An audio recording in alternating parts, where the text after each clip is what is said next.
glad you could join me again today. We're going to talk about when life isn't pretty. And to do that, I'm going to draw from the life of Hannah in the Old Testament. Her story is that she's married to her husband, and the problem is that he has another wife as well. And this second wife can have children while Hannah is barren. So their home is full of taunting and teasing. It has constant reminders of her inadequacy, and she's having to live with what the Bible calls her adversary. So that tells me that there was a lot of tension and fighting in this home. Her husband, though he says he loves her and obviously does, has a divided attention because there's a growing family all around him. And there seems to be very little joy in their relationship. She's depressed, sad, hurt, lonely. She feels worthless. And no doubt there's a lot of angry and resentful estrogen being thrown around the room as this adversary continues to tell her the failure that she is. Her life just isn't pretty. Now let's talk a bit about her church. You see, she goes faithfully with her husband, and his job is to take care of the furniture in the temple and to set things up. But this church, not actually a church because we're talking about the Old Testament, we're going to use the word church just because it helps us to get the picture of what's going on. It's not a healthy place. It's not a good church. Okay, we all look for a good church, don't we? But Hannah only has this one church to choose from. This is her church. And there the leaders are wicked. They steal the offerings that come in for the Lord. They have sex with women right there in the church building. It's a shameful place, but it's the only place that she has to go to worship. And as time goes by, Hannah decides that this time when she goes to church, she's going to march herself up to that altar and lay herself before the Lord and ask him for her request. Well, the priest, Eli, sees her there and assumes that she's just one of the drunken women that's hanging around the church building all the time. He's too lazy to even ask her what her request is. He just says, "Go away, the God of Israel will answer your prayer." Doesn't even take time to talk with her or encourage her or anything. He just sends her away. But you know what? Here's what I got to thinking. When I looked at her story, how unlovely, how unpretty it really is.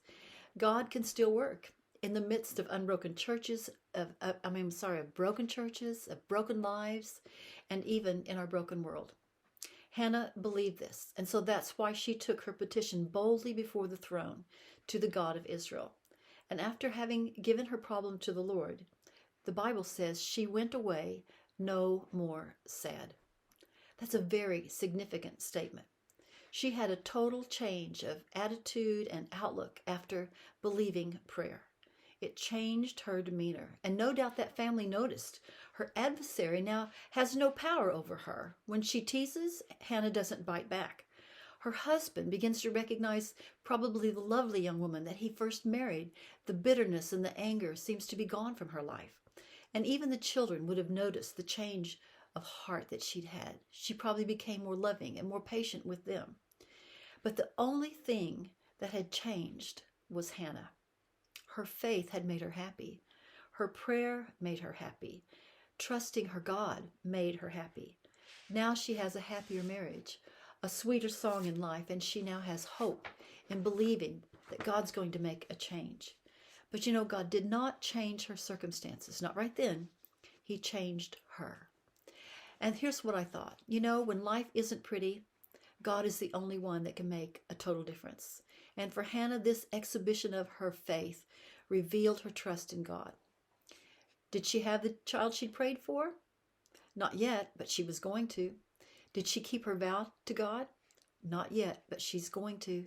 She set her heart on this answer to prayer. And I don't want you to miss the point. Hannah was happy before she had the child. She was happy before her prayer was answered.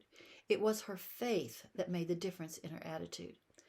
And for us, when life isn't pretty, we too can take a page from her story.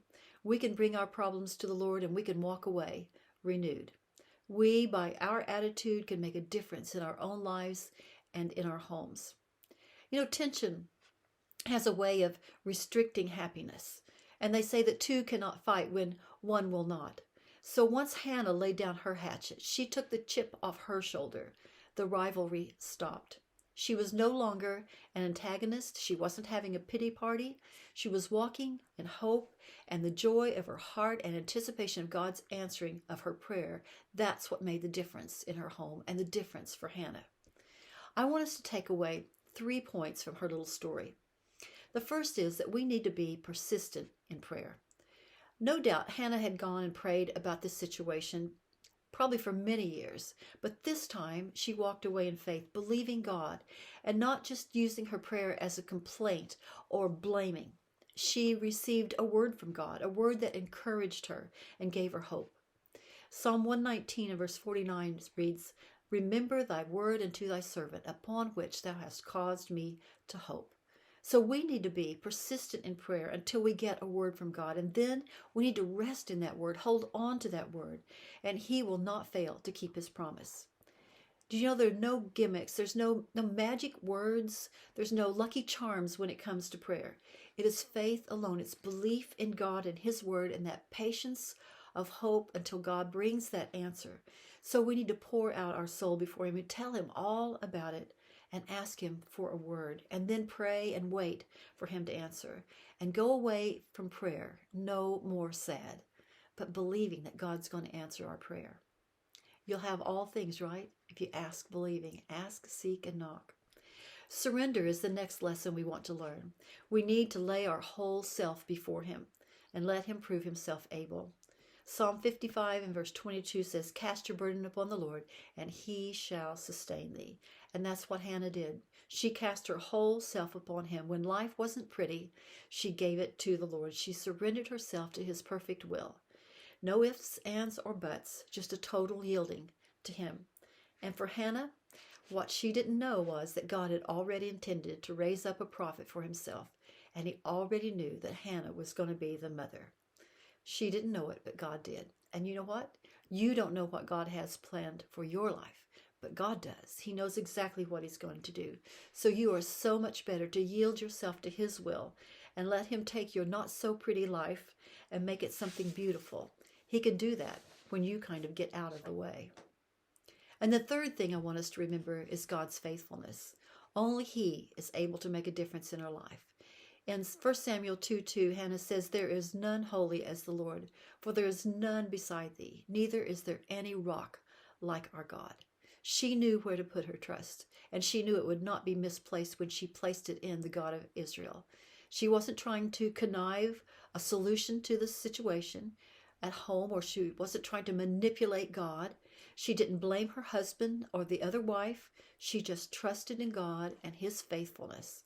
So it kind of begs the question today, who are you trusting in to answer your prayers? Who are you believing will solve your problems?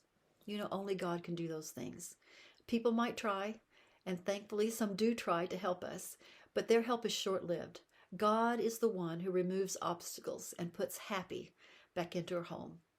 So when life isn't so pretty, you can keep on fighting with your adversary, or you can take your situation to the throne room of God and ask him to do a work in you and a work for you and see if he doesn't make something beautiful out of your life. I'll see you next week.